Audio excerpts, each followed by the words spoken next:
Why use Regency bathrooms? Well, if you want your bathroom done properly, you use a professional.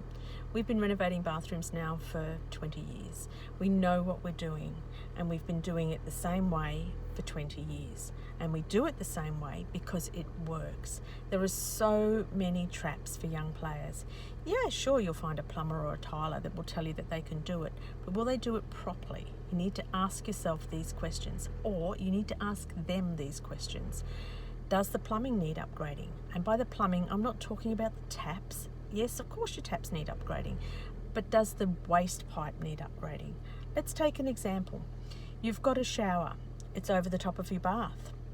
And you decide, I really don't want that bath in here. I really would rather have just a shower. Simple, really. Take the bath out, becomes a shower. No, not so simple. The fact is, A, you need a building permit to do that because you're changing the drainage in the room. And B, the pipe work that runs from a bath to the main floor drain is different to the pipe work that runs from a shower to the main floor drain. So in those instances, you need to upgrade that pipe work.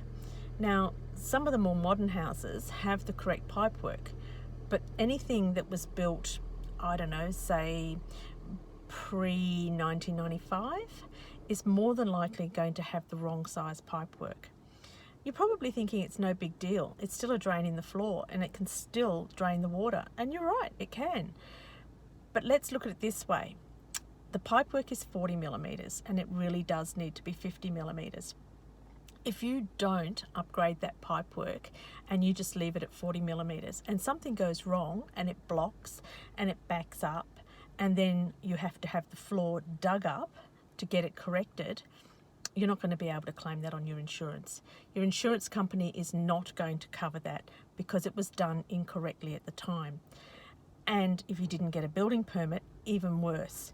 If you try to sell the house and it hasn't got a building permit that's applicable to those upgrades, you're either going to have to discount the price of the house or you're going to have a whole load of trouble trying to sell it.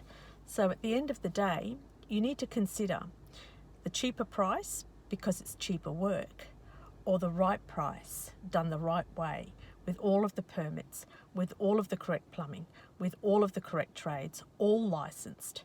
It's up to you really. You choose. Do you want the job done properly or do you just want the job done?